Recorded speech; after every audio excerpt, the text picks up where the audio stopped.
Start చేస్తా. Start చేస్తాను. Okay okay కదా.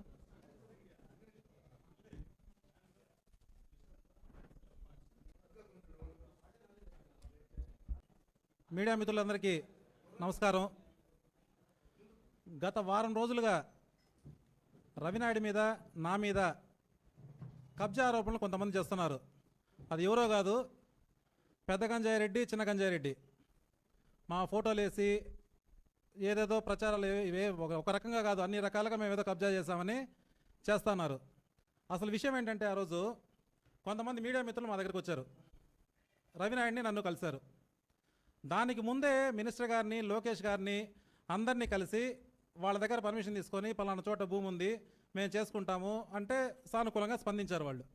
ఆ తర్వాత రవినాయుడిని నన్ను కలిశారు వాళ్ళు వచ్చి, మీడియా మిత్రులందరూ కలిసి మాకు ఇట్లా పలానా చోట భూమి ఉంది, దాన్ని సర్వే చేసుకోవాలి, అక్కడికి వెళితే మమ్మల్ని రానివ్వడం లేదు, కొంచెం సాయం చేయమని చెప్పారు. దానికి రవి నేను ఇద్దరం ఏం చేశాము, జేసీబీలు కావాల్సిన వస్తువులన్నీ పంపించి మనుషులను కూడా పంపించాం. అక్కడ ఏంటో చూడండి, సర్వే చేయాలి, సర్వే చేసిన తర్వాత ఎవరు భూమి తెలుసుకొని దాన్ని జర్నలిస్ట్ కేటాయించాలని చెప్పి ఆ వెళ్ళిన మరుసటి ఆ రోజు మధ్యాహ్నం నుంచే మా ఇద్దరు ఫోటోలు పెట్టి వీళ్ళిద్దరూ ఏదో కోట్ల భూమిని కబ్జా చేస్తున్నారు అని చెప్పి, సరే బాగానే ఉంది. కబ్జా గురించి కొంతసేపు పక్కన పెట్టి మళ్ళా మాట్లాడదాం. అసలు కబ్జా అంటే ఏందో నేను చెప్తా. ఫస్ట్ కరుణాకర్ రెడ్డి గారి ఇల్లు, అదే పెద్ద గంజాయి రెడ్డి ఇల్లు ఎక్కడి నుంచి వచ్చింది? ఇప్పుడున్న ఇల్లు ఒక రామారావు అనే బ్రాహ్మణుడిదే ఆ ఇల్లు, ఆ భూమి. ఆ భూమిని మణిమంత నాయుడు, రాజారెడ్డి వీళ్ళందరూ కలిసి కబ్జా చేసి కట్టిన ఇల్లు అది. వెస్ట్ ఫేసింగ్ ఉండే ఇల్లు అది, గేటు. ఆ తర్వాత ఫ్రంట్ నార్త్ ఫేసింగ్లో ఇప్పుడు గేట్ ఉంది, ఆ ఇంటి గేట్ ఉంది. అది ఎవరిదో తెలుసా? వెంకటరత్నం అలియాస్ గణపతి, మన ముక్కు సత్యవంతుడి గారు అన్న, ఆయనది. ఓకే, ఆయనది ఎట్ట తీసుకున్నారు ఆ భూమిని? 3 సంవత్సరాల పాటు చిత్రహింసలు గురి చేసినారు అతన్ని పంపించేదానికి. అది ఖాళీ చేపిస్తే నార్త్ ఫేస్ గేటు పెట్టుకోవాలని చెప్పి చిత్రహింసలు పెట్టి పంపించినారు. ఒక సీఏ అయితే గన్ను పెట్టి అతనికి, అన్నం అంటే నిన్ను కాల్ చేస్తాను నా కొడక, నువ్వు మర్యాదగా ఇక్కడి నుంచి ఖాళీ చేస్తావా లేదా? వాళ్ళు కోర్టులో వేశారు, వాళ్ళు ఎన్నెన్నో బాధలు పడ్డారు పాపం వాళ్ళు. అయినా వాళ్ళ వల్ల కాల పోవడానికి చివరికి ఖాళీ చేసి వెళ్ళిపోయారు. ఆ గణపతి చనిపోయాడు కూడా ఆయన. అది కబ్జా. రామారావు దగ్గర చేసిన ఈయన ఇల్లు కట్టిండవే, అది కబ్జా. ఓకే, ఇవి కాదు కబ్జాలు. నీ బతికే ఫస్ట్ కబ్జాలతో స్టార్ట్ అయింది. 1990లో తిరుపతికి రాజారెడ్డిని, కడపని ఎవరు పరిచయం చేసింది? ఎవరు పరిచయం చేసింది? నువ్వు కదా. సిద్ధార్థ ట్రావెల్స్ దగ్గర కూర్చొని కడప నుంచి రాజారెడ్డిని తీసుకొని వచ్చి కమాండర్ జీబుల్లో నాటు తుపాకులు బయట పెట్టుకొని ఎవరు చేసింది? అక్కడి నుంచి కబ్జా సంస్కృతిని స్టార్ట్ చేసింది నువ్వు. ఇప్పటికీ తిరుపతిలో రాజారెడ్డి బాధితులు ఉన్నారు, కబ్జా చేసిన కుటుంబాలు. రాజారెడ్డి బాధితులు ఉన్నారు తిరుపతిలో, తీసుకురమ్మంటాం అందరినీ.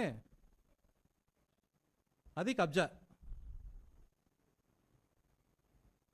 ఇంకా రౌడీయిజము అంటే నీ ఇంటితోనే ఇంకా కబ్జాలు బయటికి తీస్తాం. ఇప్పుడు నీ గుర్రపు స్వారీ, చిన్న గంజారెడ్డి గుర్రపు స్వారీ కోసము తనపల్లి రోడ్డు పక్కన, తనపల్లి వెళ్ళే దారిలో రోడ్డు పక్కన ఉంది ఫామ్ ల్యాండ్. దాంట్లో ఎన్ని ఎకరాలు కబ్జా చేస్తున్నావు నువ్వు? మొత్తం చిట్టా మా దగ్గర ఉంది, తీస్తాం బయటికి కూడా దాన్ని కూడా. ఆ రోడ్డు కోసం, ఆ రోడ్డు లేదని చెప్పి రోడ్డు దిగిపోతే అక్కడున్న ల్యాండ్ యజమాని ఒక అతన్ని చిత్రహింసలకు గురి చేసిన అతను కూడా.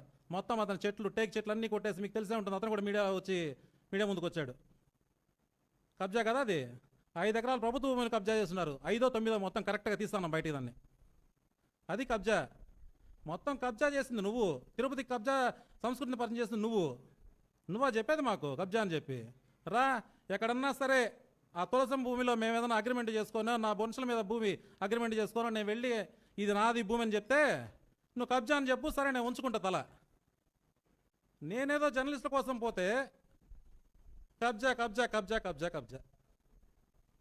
సరే, ఆ తర్వాత కూడా ఈ 15 మంది 20 మంది నన్ను వచ్చి కలిశారు పాపం. ఆ తర్వాత చాలామంది కలిశారు. అయ్యా మీ ఒకరికే చేస్తే మిగతా వాళ్ళు బాధపడతారు, ఎట్లా చేద్దాం దీన్ని, ఇంకా భూమి ఉంది, అందరినీ వీలైనంత వరకు అకామిడేట్ చేద్దాం, మళ్ళీ మేము వాళ్ళకి చెడ్డొద్దు. మా ప్రభుత్వం, కూటమి ప్రభుత్వం కట్టుబడి ఉంది. సార్ చెప్పారు ప్రతి ఒక్కళ్ళకి అక్కడ ఇంటి స్థలం కావాలి, అక్కడ కాకపోతే ఇంకో చోట ఎక్కడైనా సరే మా కూటమి ప్రభుత్వం కట్టుబడింది మీకు. ప్రతి ఒక్కళ్ళకి ఇంటి జాగా ఈ 3 సంవత్సరాల్లోనే వచ్చే బాధ్యత మేము తీసుకుంటాం. ఎవరు బాధపడాల్సిన పని లేదు. ఫస్ట్ ఒక 15 మంది వచ్చారన్నారు, నిన్న ఒక 20 మంది వచ్చారు. అయ్యా మీరు ఎక్కడుందో భూమి దాన్ని చూసుకోండి, దాన్ని చేయించే బాధ్యత మాది. ఎవ్వరు బాధపడద్దండి.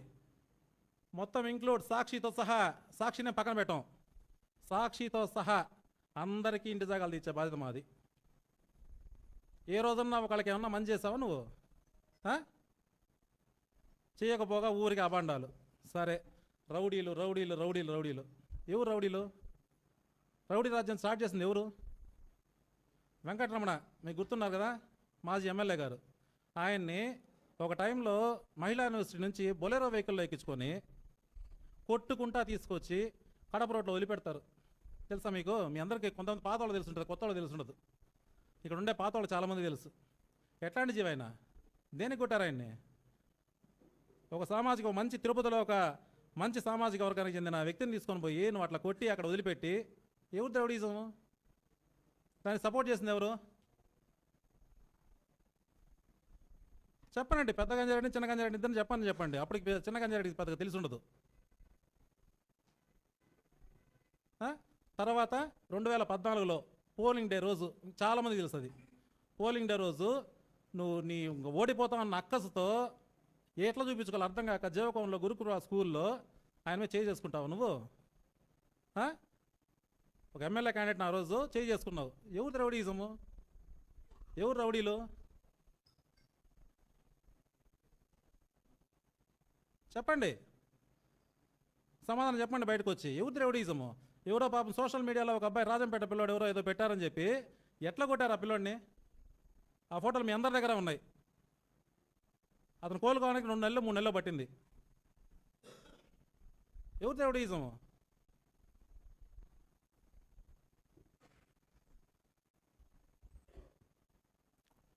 ఇంకొకటి, తిరుపతి కార్పొరేషన్ ఎలక్షన్స్ ఎట్లా జరిగాయి? ఎవరు రౌడీజం చేశారు? సుగుణమ్మ గారు ఎక్కువ. సరే, అన్ని కార్పొరేటర్లు పక్కన పెడదాం. మున్సిపల్ ఆఫీస్ దగ్గర సుగుణమ్మ గారు ఒక మాజీ ఎమ్మెల్యే, ఆమెను ఎట్లా ఇబ్బంది పెట్టారు? ఫోన్ ఎక్కడ?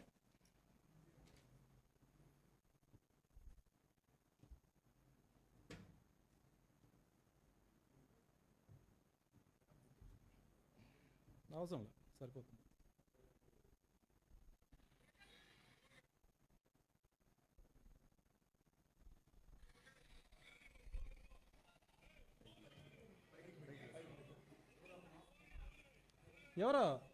ఎవరు చెప్పండి, మీరే చెప్పండి. వైసీపీ గుండాలి కదా ఆ రోజు. ఏంది ఒక ఆడ మనిషి, పెద్ద ఆవిడ, మాజీ ఎమ్మెల్యే, ఏంది? ఓకే, ఇంకా ఏ ఎలక్షన్ సక్రమంగా చేసావు నువ్వు శుద్ధ పూస కదా. ఏ ఎలక్షన్ సరిగ్గా చేసావు?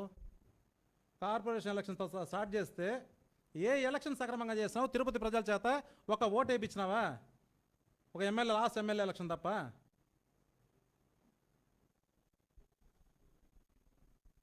అది రౌడీజం అంటే.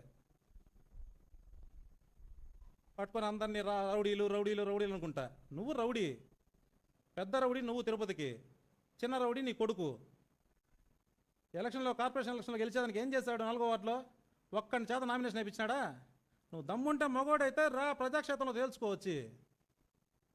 అది కాకుండా ఒక 100 మందిని క్యూలో నిలబెట్టి వచ్చిన వాళ్ళందరినీ కొట్టి తరిమి ఒక సీఎని పెట్టుకొని అక్కడ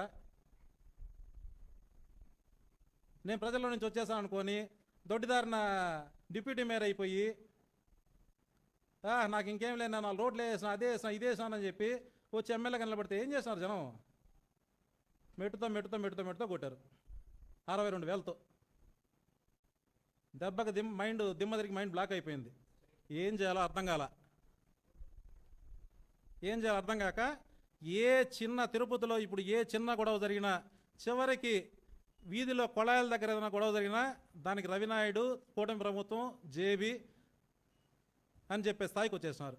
రేపు మొగుడు పెళ్ళం కొట్టుకున్నా అంతే, అన్నదమ్ములు కొట్టుకున్నా ఇంకో పక్క పోయి దీనికి ఇంకో పక్క జేబీ, రవినాయుడు, కూటమి ప్రభుత్వం, పులివర్ ముల్లన్న అందరూ ఉన్నారంటారు. అంత నీచమైన స్థాయి దిగజారిపోయినాడు. ఆ పిల్లోడికి మానసిక పరిస్థితి బాగాలేదు. మీకు ముఖ్యంగా ఇది తెలియాల, మానసిక పరిస్థితి అస్సలు బాలా. 62,000 ఒకటి, మొన్న గంజాయిలో దొరికిపోయింది ఒకటి. ఏం అర్థం కాక ఏ విధంగా నిందలేయాలో ఇంకా రేపటి నుంచి ఇంకా స్టార్ట్ చేస్తారు. ప్రతి దానికి చీమ చిట్టుకుమన్నా దానికి మేమే కారణం. తిరుపతిలో ఇంకా ఎందుకులేండి, ప్రతి దానికి మేమే కారణం అవుతాం, కూటమి ప్రభుత్వం కారణం అవుతుంది. చూడండి, చివరగా నా పదవి గురించి మాట్లాడుతున్నాడు. నీకు పదవి లేదు, నీకు పదవి రాలేదు, పదవి ఉంటేనే అంటే పదవి లేకపోతేనే ఎట్లున్నావు, పదవి వస్తే ఎట్లుంటావు, ఇంకేం చేస్తావని చెప్పి. నాకు తిరుపతి ప్రయోజనం కోసం, రాష్ట్ర ప్రయోజనాల కోసం నాకు పదవులు అవసరం లే. నేను టీడీపీ కార్యకర్తగా మీ రాక్షసుల కోసం, మీ పార్టీ కాలకేయుల కోసం, మీ కాలకేయులు మళ్ళీ రాకూడదనే దానికోసం నేను కార్యకర్తగా అయినా పనిచేస్తా. నాకు పదవులతో పని లేదు.